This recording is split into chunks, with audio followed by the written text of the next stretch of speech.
innahu min Sulaiman wa innahu bismillahirrahmanirrahim.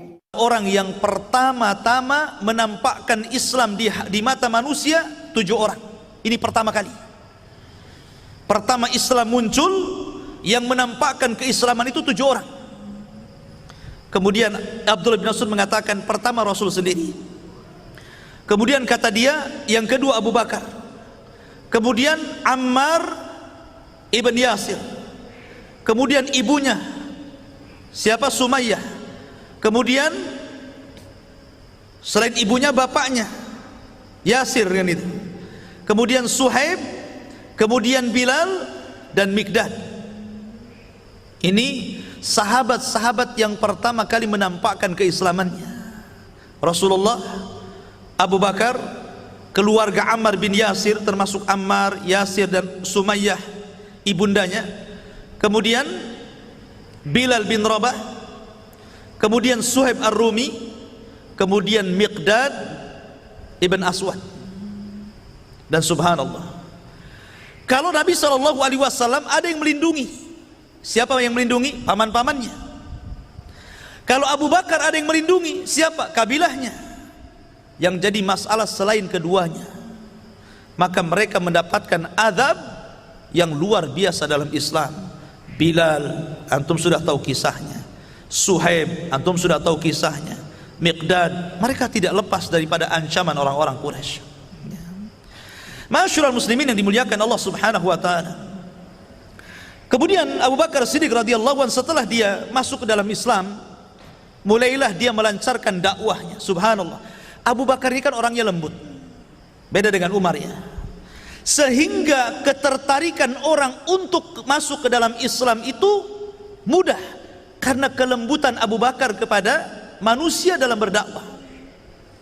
Makanya kemudian dari dakwahnya Abu Bakar ini banyak sekali masuk Islam.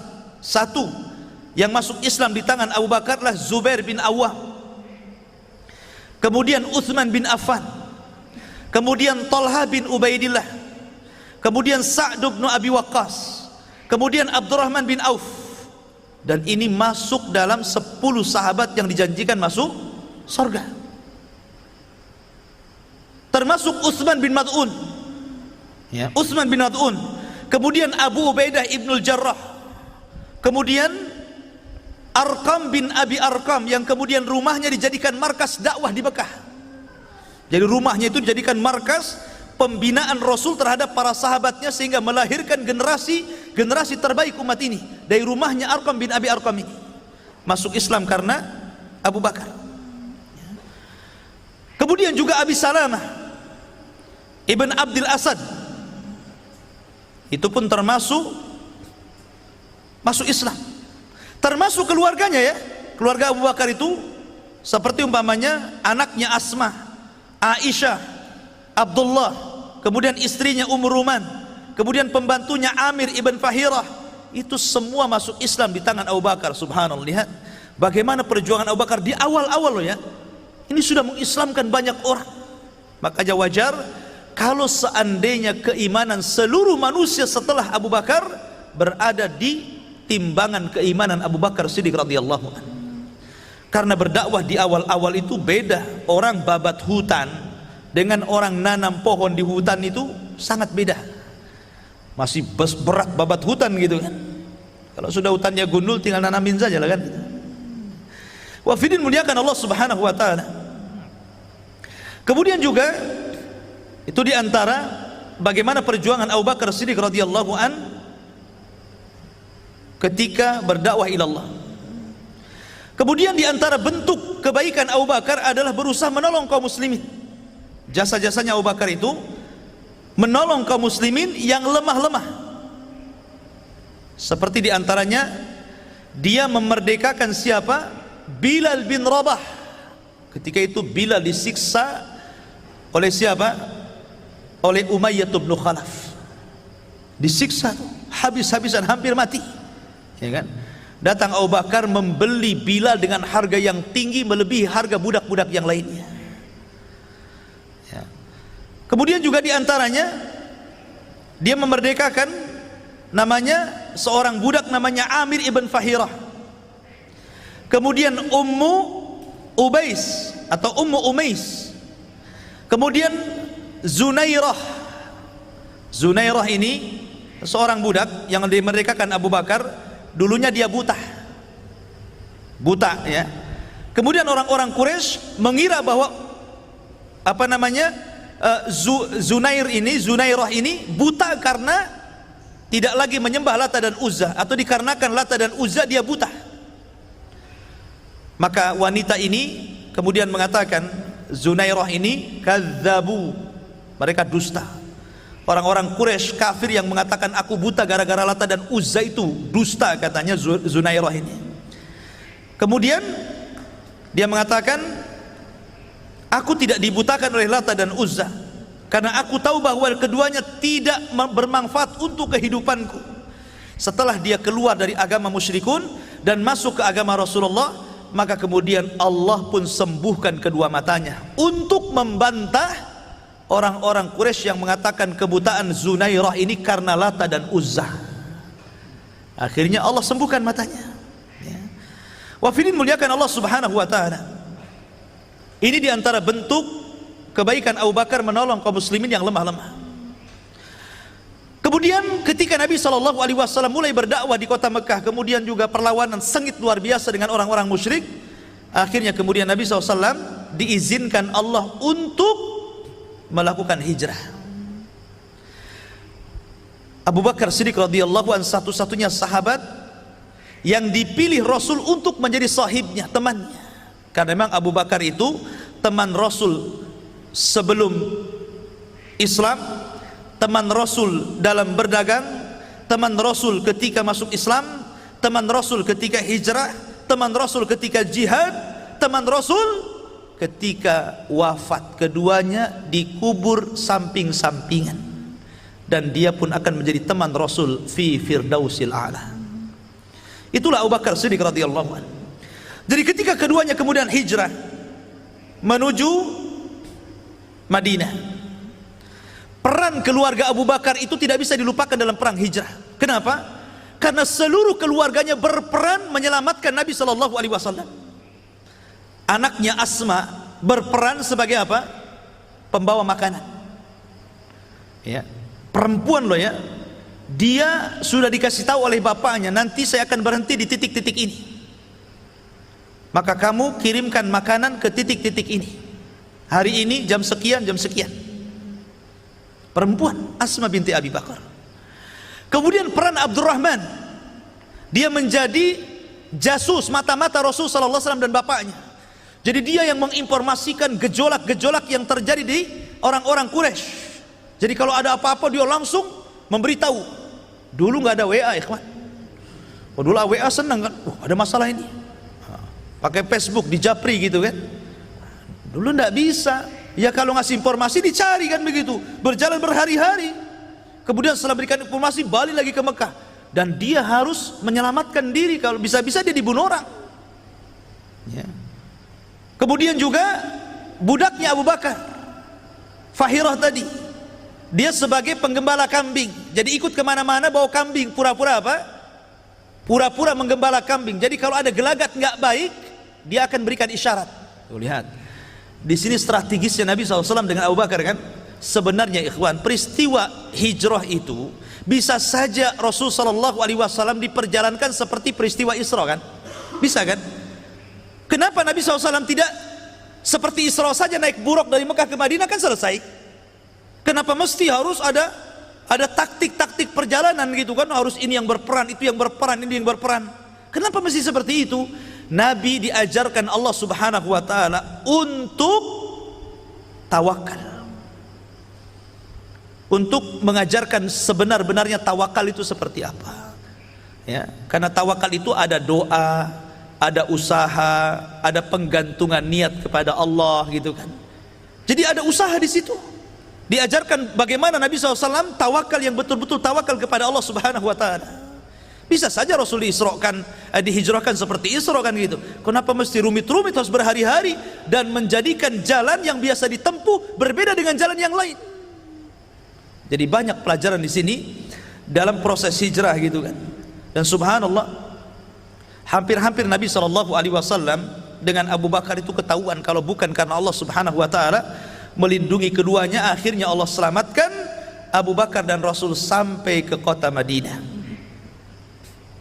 Adapun Abu Bakar Siddiq radhiyallahu anhu sesampainya di kota Madinah, maka dia diangkat oleh Nabi SAW sebagai wazirnya, sebagai menterinya, penasehatnya.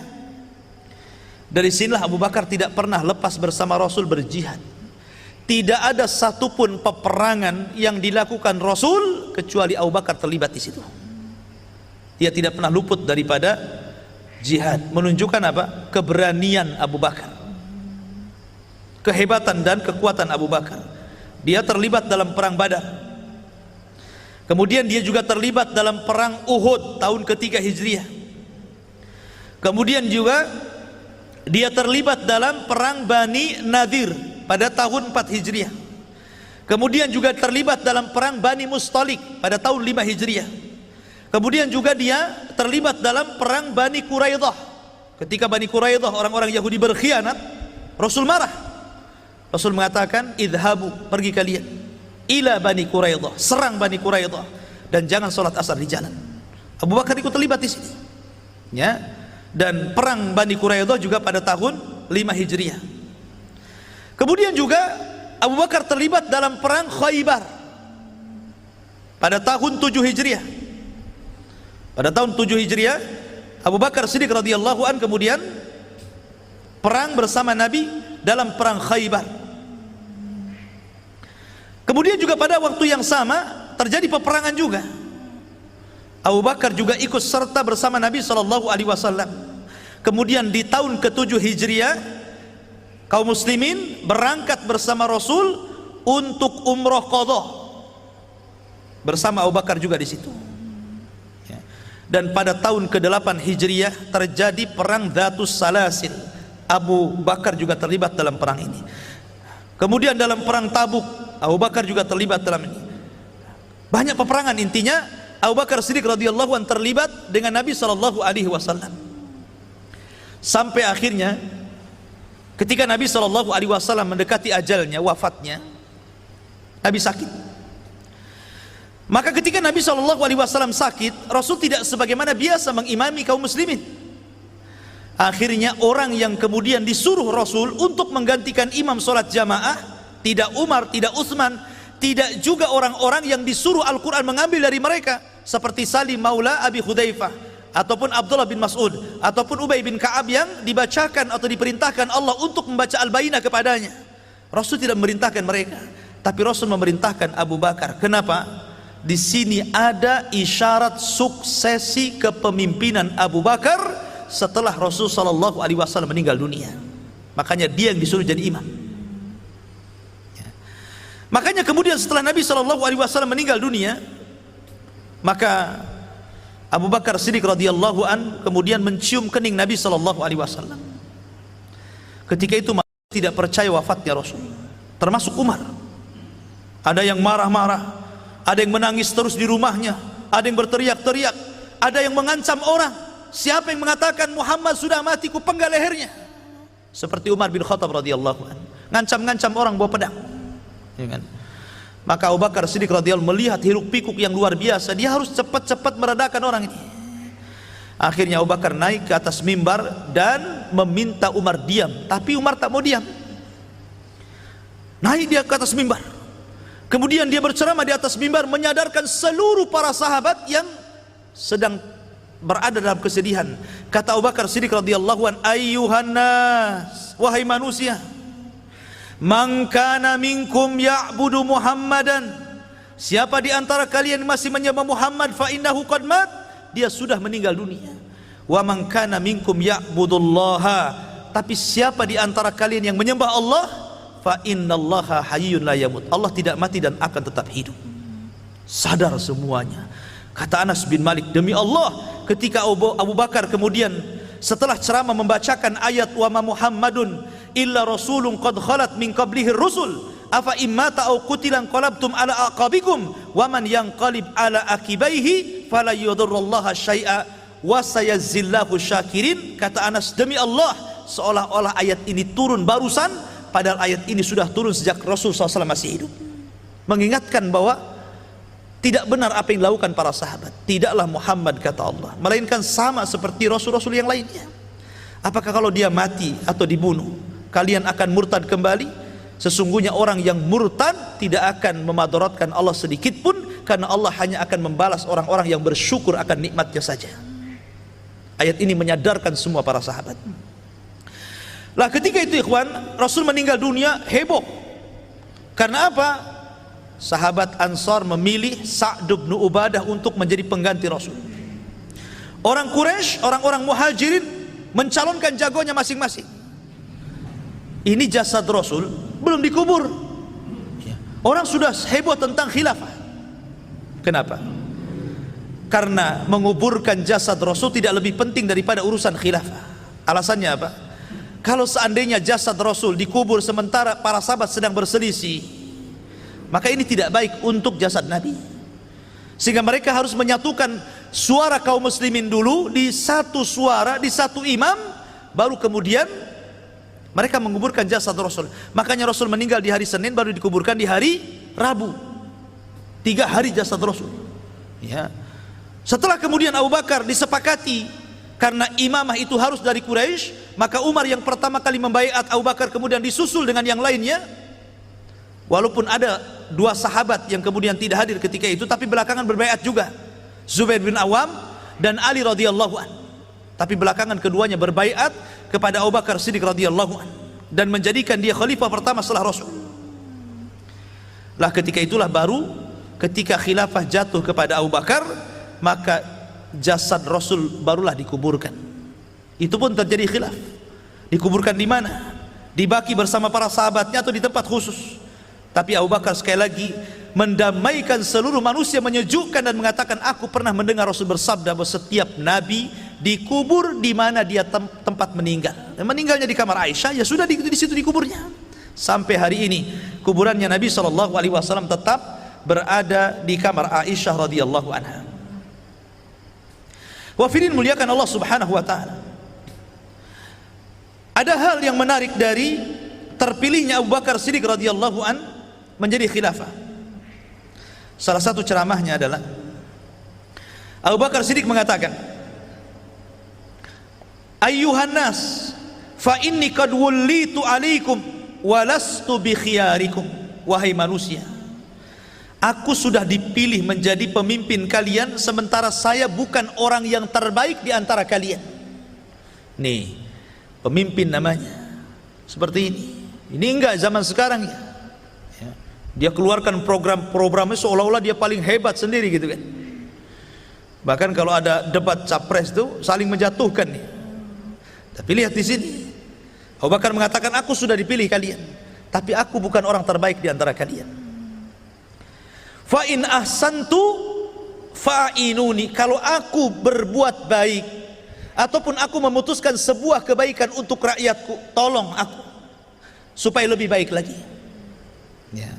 Bantu aku, kritikin aku, kasih masukan kepadaku biar aku lebih baik lagi.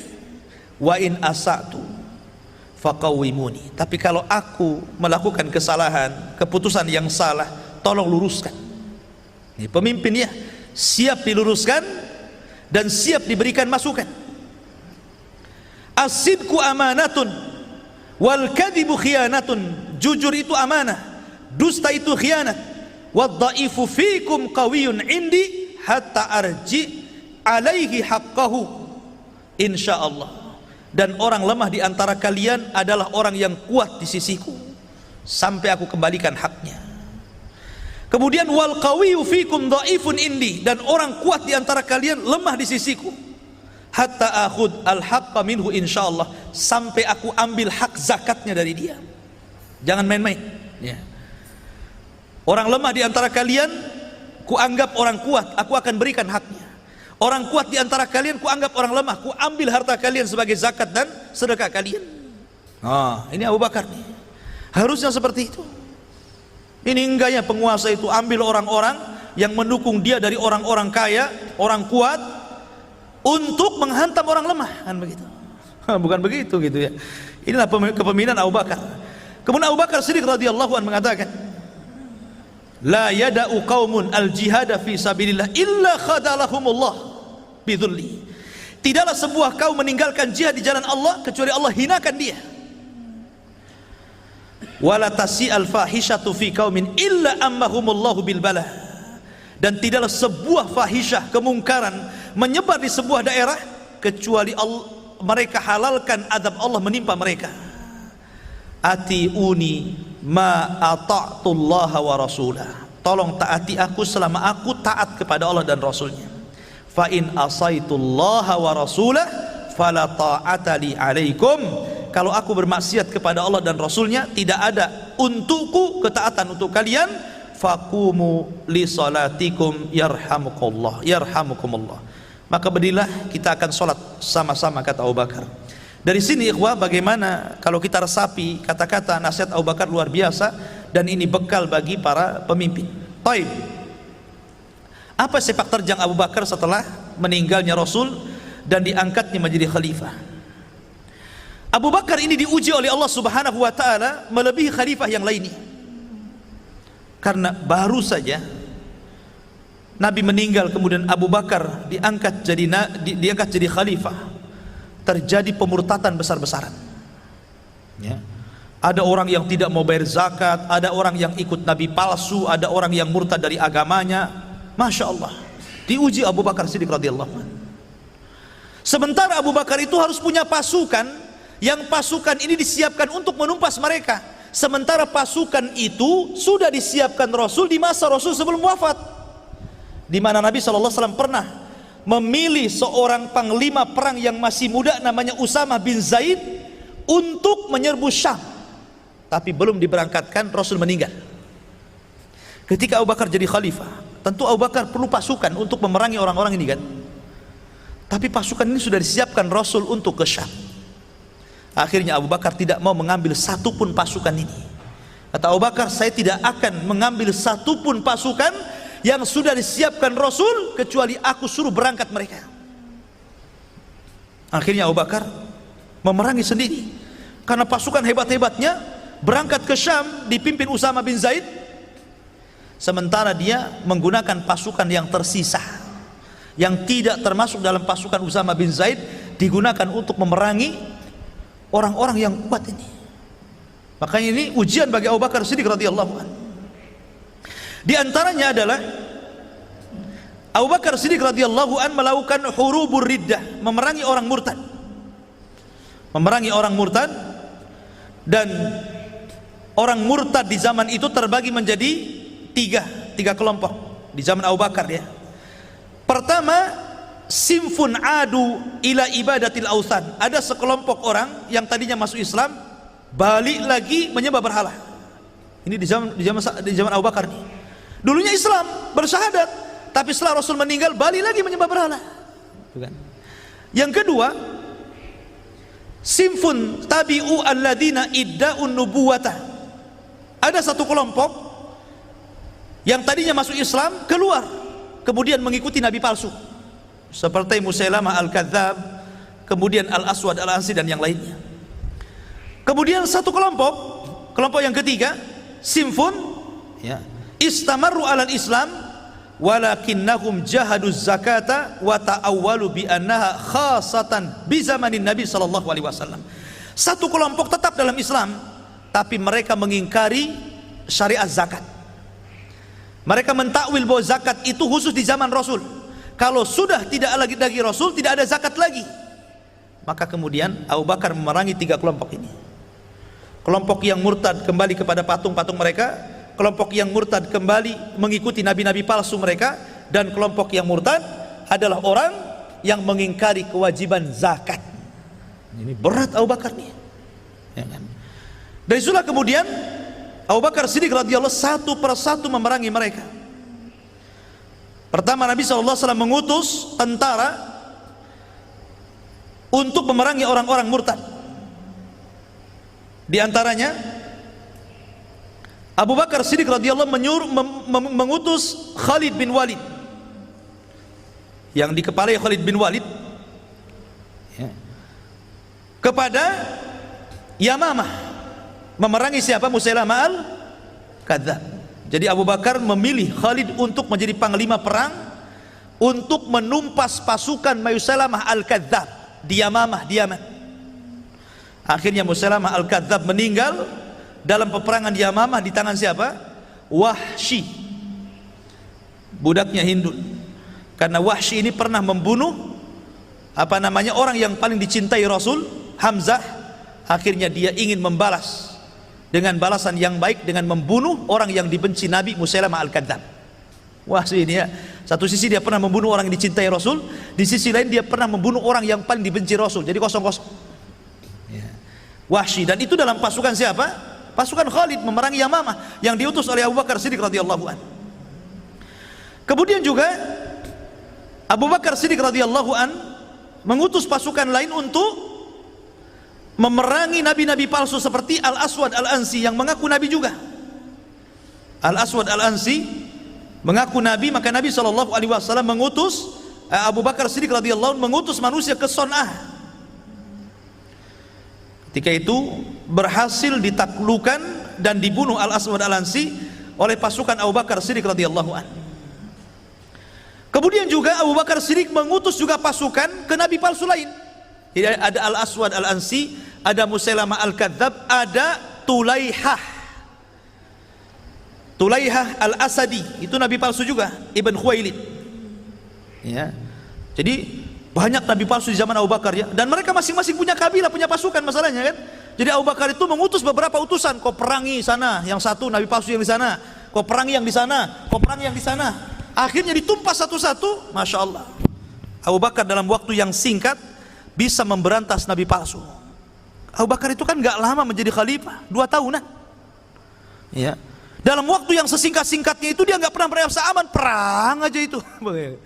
Jadi gak pernah tenang Abu Bakar itu, dari mulai jadi khalifah sampai meninggal perang terus.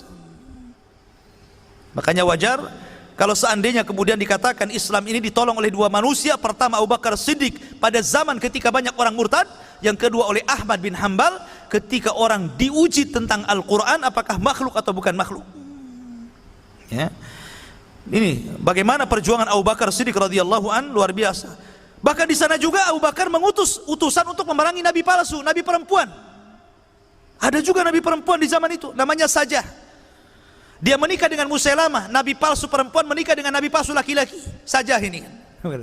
Kedua-duanya diperangi. Habis ditumpas oleh Abu Bakar Siddiq radhiyallahu an. Ya.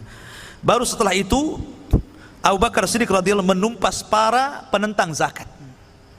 Kata Abu Bakar, ketika itu Umar menyela-nyela, wahai Abu Bakar, kenapa kau perangi orang yang mengucapkan syahadatain? Ya. Kenapa kau perangi mereka? Kata Abu Bakar, demi Allah, aku tidak akan membedakan orang yang meninggalkan sholat dan meninggalkan zakat. Kalau dahulu mereka pernah menyerahkan zakat di hadapan Rasul, kemudian mereka menolak zakat di hadapanku, ku tumpas mereka, ku perangi mereka, kata Abu Bakar. Sehingga dari situ mereka ditumpas semuanya. Akhirnya betul-betul murni kembali Islam seperti di zaman Rasul. Yang murtad-murtad sudah diperangi semuanya, yang menentang zakat diperangi semuanya. Akhirnya ketika Islam mulai kembali murni ke zaman Rasul, Abu Bakar Siddiq radhiyallahu an dipanggil oleh Allah Subhanahu wa taala dan meninggal dunia. Wafidin muliakan Allah Subhanahu wa taala. Kemudian di antara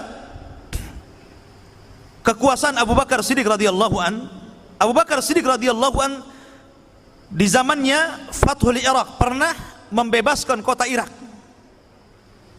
Jadi Abu Bakar Siddiq radhiyallahu an mengutus dengan pimpinan Khalid bin Walid ke Yamamah, ya. Kemudian setelah menumpas Musailamah al-Kadzdzab di Yamamah di Yaman, maka Abu Bakar meminta kepada Khalid untuk mengarahkan pasukan ke Irak. Jadi pertama memerangi Musailamah al-Kadzdzab, habis itu pasukan mengarah ke mana? Ke Syam, ke Irak, dan ditaklukkan Irak di tangan Khalid ibn Walid. Ya. Dari sini menunjukkan bahwa Abu Bakar Siddiq radhiyallahu an juga menaklukkan negeri-negeri gitu maksudnya ya. Termasuk Irak, itu juga di tangan Abu Bakar Siddiq radhiyallahu an. Termasuk juga banyak tempat Yaman ditaklukkan di masa Abu Bakar kan, termasuk Oman, termasuk daerah-daerah yang mendekati Mesir, itu semua ditaklukkan di masa Abu Bakar. Jadi peluasannya itu mulai dari zaman Umar bin Khattab yang akhirnya meluaskan pembebasan kota-kota kafir itu sampai seluas-luasnya di zaman Umar itu. Ya wajar, Umar itu agak lama masalahnya kan gitu. Kalau Abu Bakar kan sebentar. Kalau seandainya Abu Bakar dikasih kekhilafahan juga lebih lama, 10 tahun sampai 15 tahun, mungkin juga akan meluas kemana-mana gitu kan. Tapi Abu Bakar tidak lama, sehingga kemudian pada bulan Jumadil Akhir tahun 13 setelah hijrah Nabi SAW, maka Nabi SAW, kemudian Abu Bakar Siddiq radhiyallahu an mandi di tengah malam. Kemudian disebabkan mandi itulah dia sakit parah.